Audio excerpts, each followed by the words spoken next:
Bonjour, bienvenue sur la chaîne Faites des maths. Aujourd'hui, je vous propose quelques exercices de dérivée avec la fonction exponentielle. Pourquoi la fonction exponentielle? C'est parce qu'elle apparaît dans beaucoup de phénomènes physiques et pour ceux qui ont déjà travaillé dessus, souvent nous l'avons dans les résultats des équations différentielles. Donc souvent, on obtient une solution d'équation différentielle à base d'une exponentielle et on va travailler dessus et étudier cette fonction. Et dans l'étude de la fonction, la partie dérivation est vraiment très importante puisque c'est elle qui va permettre de parler des variations de la fonction. Je vous propose donc tout d'abord de faire un petit rappel des formules importantes, puis de vous montrer les différentes fonctions à travailler, et enfin on passera à une correction détaillée de chacune de ces fonctions. Dans les formules importantes, nous avons tout ce qui est dérivée de base, à savoir la dérivée d'une constante réelle, c'est 0. La dérivée d'une fonction affine, c'est le coefficient de cette fonction, donc ici petit k. Ensuite, la dérivée pour un polynôme pour x exposant n, on va avoir n, x exposant n-1, on va baisser le niveau de l'exposant. Et enfin, celle qui nous intéresse énormément aujourd'hui, la dérivée de l'exponentielle, elle est bien pratique, c'est l'exponentielle en elle-même, il n'y a aucun changement. Tout ce que je viens de dire là est vrai uniquement si notre variable x est vraiment sous cette forme-là. Si par contre on a une fonction qui a autre chose que du x, par exemple du 3x plus 1 à la place, 3x plus 1 exposant 4 par exemple, exponentielle 2x, ce genre de choses, on va avoir des formules un peu plus compliquées. Donc on va regarder ce qui se passe pour les fonctions un peu plus composées. J'ai pris ici u et v, deux fonctions qui vont être dérivables, et on va donc regarder un petit peu quand on va les composer ensemble.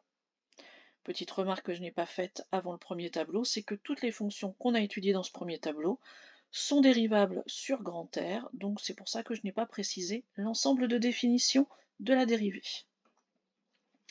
Donc pour ce deuxième tableau avec les fonctions composées, quand on est sous une forme d'addition ou de soustraction, de somme ou de différence, on dérive, je dirais, paquet par paquet. C'est-à-dire que si on additionne u plus v, la dérivée, ça va être u' plus v'.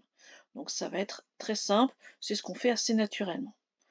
Quand on a une fonction u et qu'on la multiplie par un coefficient, on va garder ce coefficient et avoir u', donc ku'. La formule se complique un peu plus pour la multiplication, le produit de deux fonctions. À ce moment-là, on aura une formule à vraiment connaître par cœur, u'v plus uv'. Ensuite, pour avoir u exposant n, on va avoir n u' u exposant n-1. Et enfin, la dérivée de l'exponentielle de u étant toujours un petit bout de fonction, ça va être u' exponentielle de u. Ce qu'il faut retenir dans l'ensemble pour ces fonctions composées, les deux dernières, c'est qu'on va sortir la dérivée de la partie qui d'habitude est un x, et on va dériver comme d'habitude. On va voir ça justement sur des exemples, c'est le but premier de cette vidéo. Voici les fonctions que je vous propose de dériver. 3 exponentielle de x, exponentielle de 4x, l'exponentielle de 7x carré plus 3x. Voilà que je complexifie un petit peu l'exposant. Ensuite 5x moins 1 exponentielle de 6x. Là j'ai complexifié ce qui se passait devant l'exponentielle. Et enfin 4x exponentielle 3x, pour voir un petit peu les ressemblances et différences avec les autres fonctions proposées. Je vous propose de mettre la vidéo en pause, d'essayer de faire ces exercices par vous-même, et on se retrouve pour une correction détaillée de chacune de ces fonctions. Et notre première fonction ici, ce sera donc f de x égale 3 exponentielle de x. Quand on regarde sa structure, nous avons un coefficient multiplicateur qui est 3, qui va donc rester, et l'exponentielle qui est une exponentielle simple, qui va aussi donc se répéter telle qu'elle. Donc la dérivée, elle est très simple, c'est la même fonction, 3 exponentielle de x. Pour la deuxième, cette fois-ci, l'exposant est un petit peu plus compliqué. C'est l'exponentielle de 4x. ce qu'on a dit dans la dernière ligne du tableau, c'est qu'on va d'abord dériver ce qui se passe ici à l'étage. Donc la dérivée de 4x, c'est 4.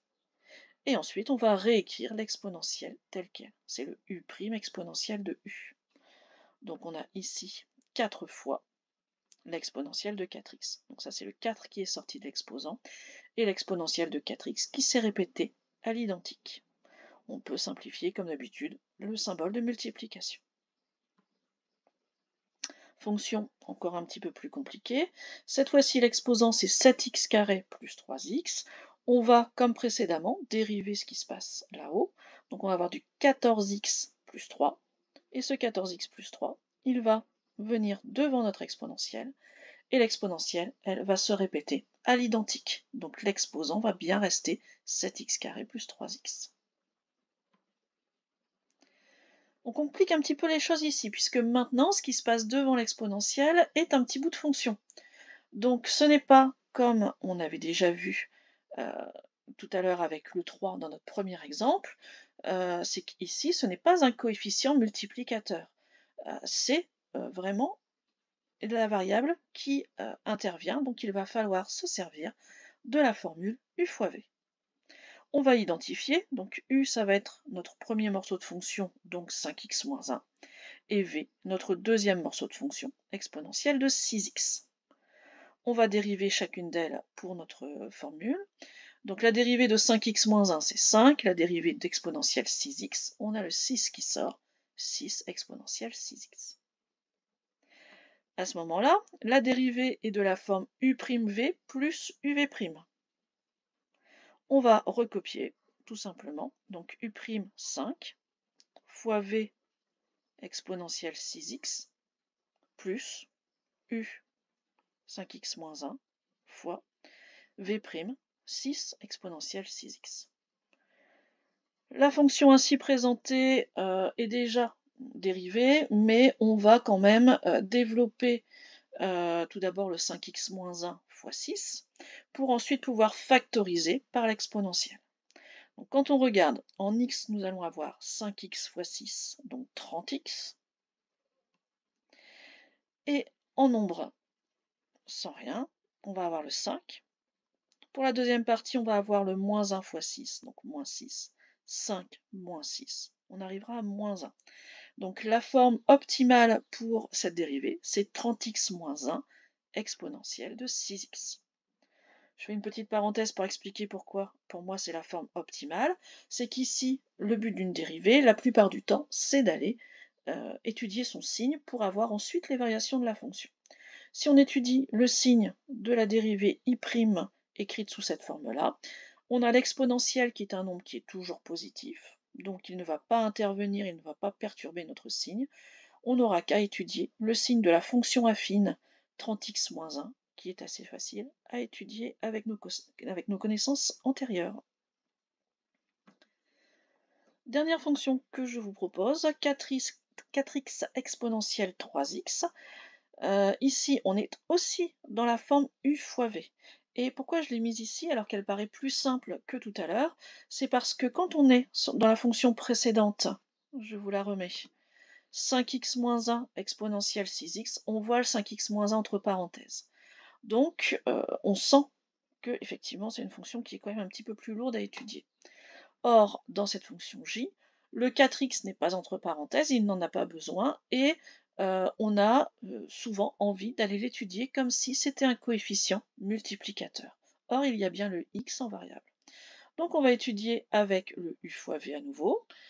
Ici, j'ai oublié de changer le petit i, ça sera un j. Le u, ce sera 4x. Le v, ce sera l'exponentielle de 3x. On dérive 4 et 3 exponentielle de 3x. La dérivée sera de la forme u'v plus uv', donc 4 fois exponentielle 3x, et 4x fois 3 exponentielle 3x. Il nous reste, comme dans l'exemple précédent, à factoriser par l'exponentielle de 3x.